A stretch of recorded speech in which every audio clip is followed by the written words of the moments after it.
Salut les jeunes loups, c'est Jean-Marie. Cette vidéo n'était pas du tout prévue, mais la news est trop forte et trop grosse que je me devais de faire une vidéo. Je ne sais pas si vous avez vu, mais le compte associé à celui de Satoshi Nakamoto a posté sur le groupe P2P Foundation. Et donc ce réseau social, c'est un petit peu comme Facebook et il s'est aussi mis à ajouter des personnes en amis.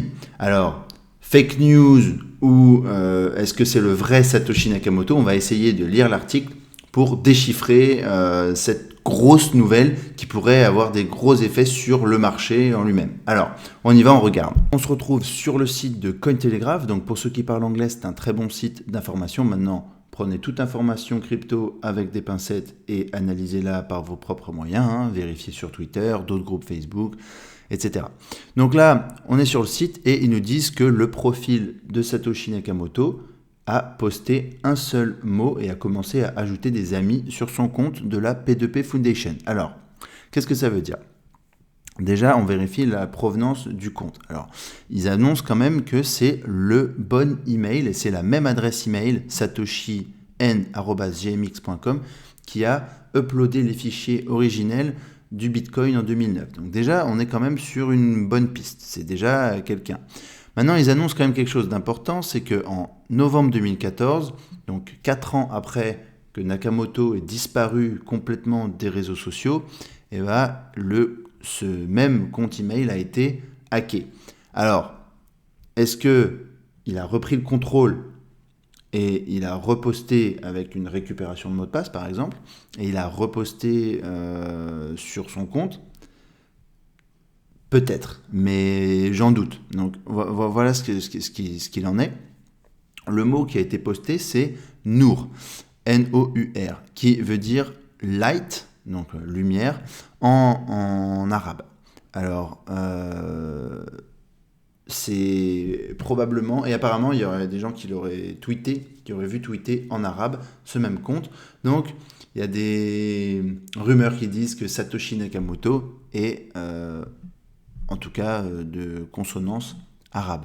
Maintenant, si c'est un petit malin, c'est vraiment bien joué, je trouve, et en tout cas, c'est vraiment bien orchestré, parce que bon, mettre un seul mot qu'il faut traduire en arabe, etc.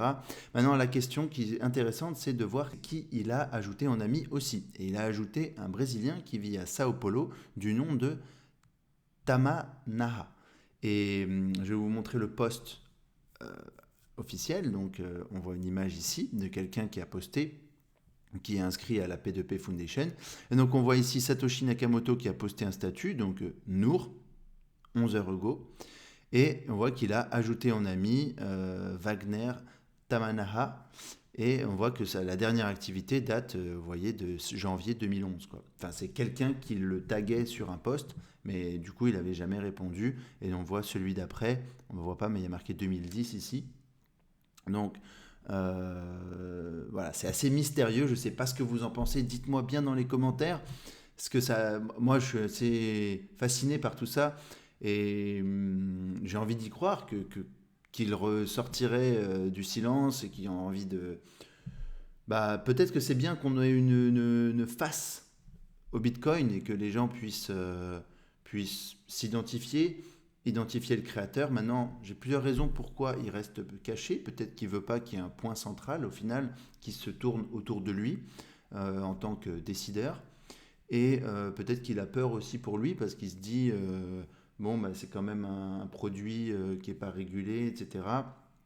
Mais peut-être que vu que les banques et les gouvernements, petit à petit, y viennent et s'approprient la technologie et l'apprivoisent, peut-être qu'il est moins peureux et il a moins peur des représailles des gouvernements ou des banques, tout simplement.